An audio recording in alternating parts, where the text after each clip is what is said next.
right, now we're looking at day 3 on 1.1.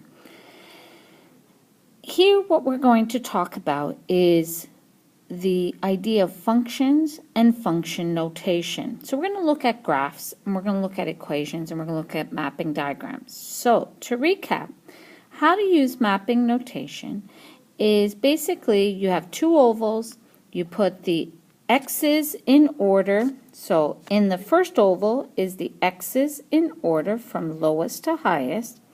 In the second oval is your range, your y values, and they go again in order from lowest to highest, and you never repeat the values.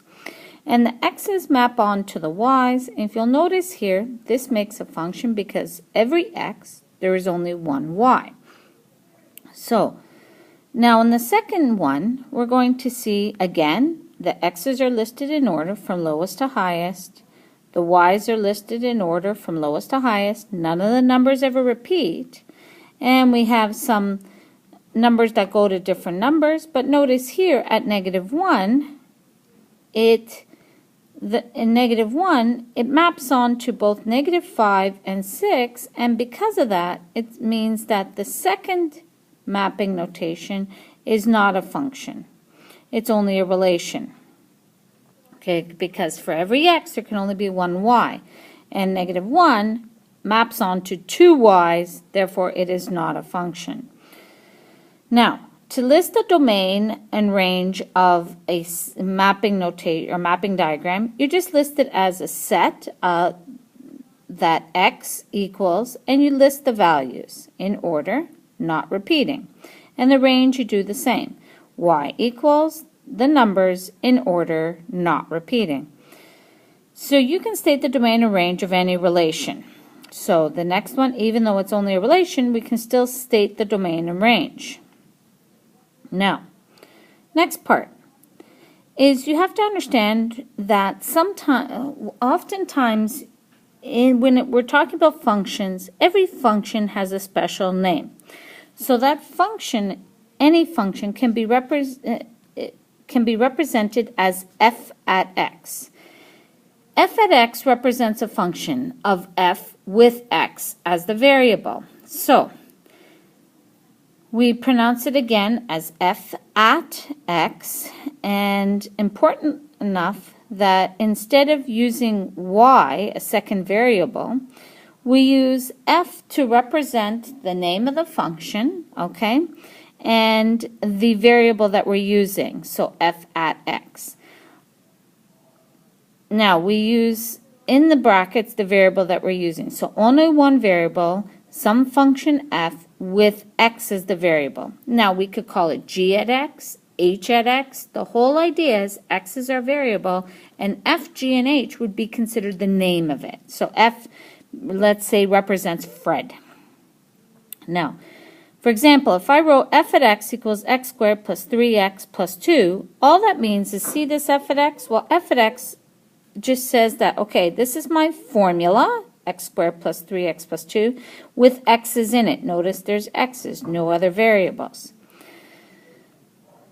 Now, f at x really is just y. Y equals that, so instead of y equals, we say f at x equals. So let's look at some examples. Given f at x equals 3x squared plus 2x minus 1, and g at x equals 4x squared minus 1, you're asked to determine the following. So here we go. A, if f is at -1, so f at -1, g at 2, and c is f at -2 minus g at 1, and d is g at x equals 0. So these are the ones we're going to find. What is this saying? Well, remember that this is f at x, and this is the equation. This is g at x, and this is the equation. So if I want f at -1, what I'm saying is find the formula f and plug in x equals -1. That's right. So this -1 is going to go in for x. Every time I see an x, I replace it with a -1. So f at -1 is equal to 3 times -1 squared plus 2 times -1 minus 1. And we plug it in. And we get the value of 0. Now the next part, g at 2. I plug in 2 for x into the equation, 4 times 2 squared minus 1, and you get, that's right, we're plugging into the g formula, folks, not the f. Remember, it says g at 2, so we're plugging into this equation. So here we go. 4 times 2 squared minus 1 is equal to, that's right, 15.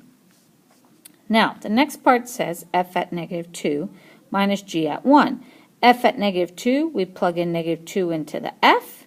G at 1, we plug in the 1 for g, and we find the values. So we can do them separately to find f at negative 2. And then we can also find g at 1.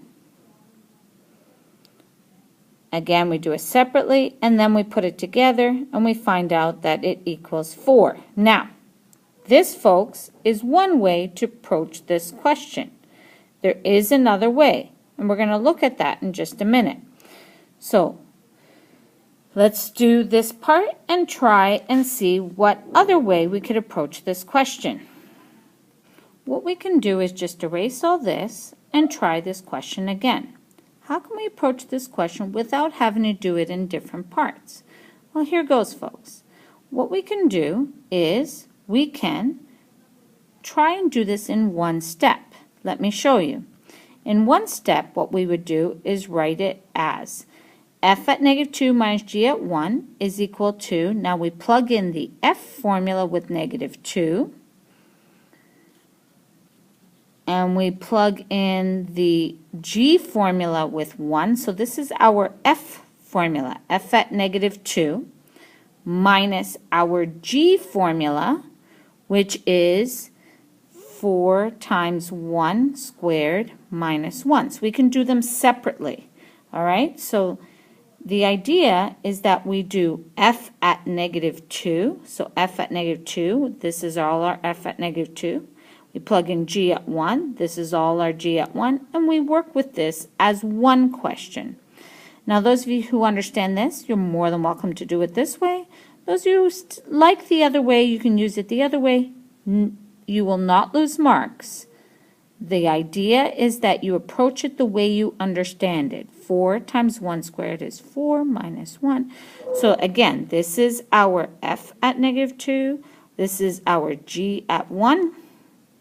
We end up with answer of 8 minus 1 is 7 minus 3. So this part makes 7. This part makes 3. What's 7 minus 3? Well, that's 4. So that means that f at negative 2 minus g at 1 is equal to 4. And that is our final answer, folks, right at the bottom. Okay, and that was the answer we got earlier. Moving on.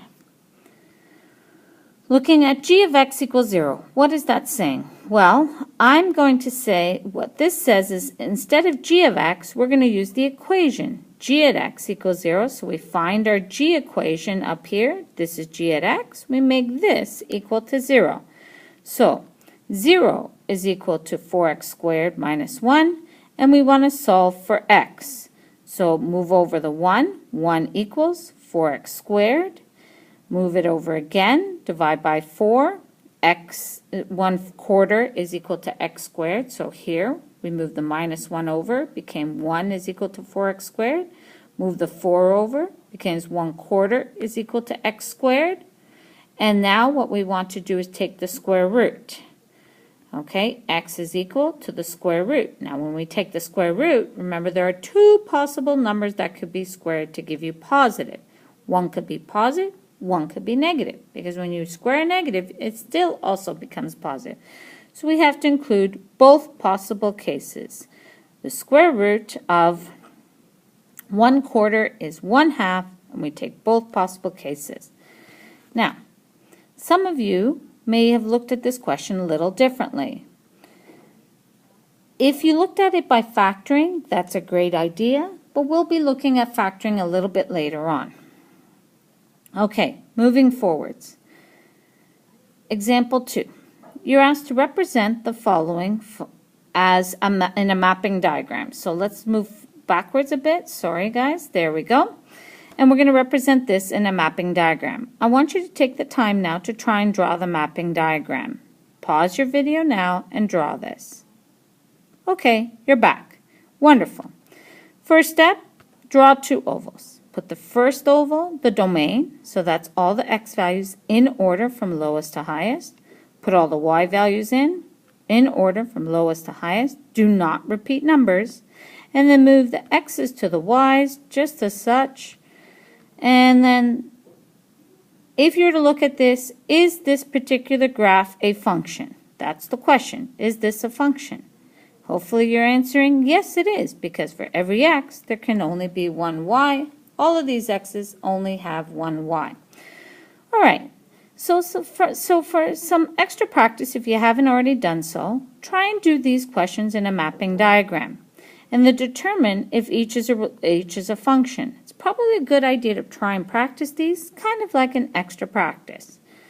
All right, and then the next part, what I want you to do is complete these questions that are here on this page. I want you to determine which of these are functions, and plus the last page from the handout. We're going to look at the last page from the handout just to try and do some of those questions in the next video. So I want you to stop this video now and move on to part 2 of this video. Thanks, guys. Have a numerical day.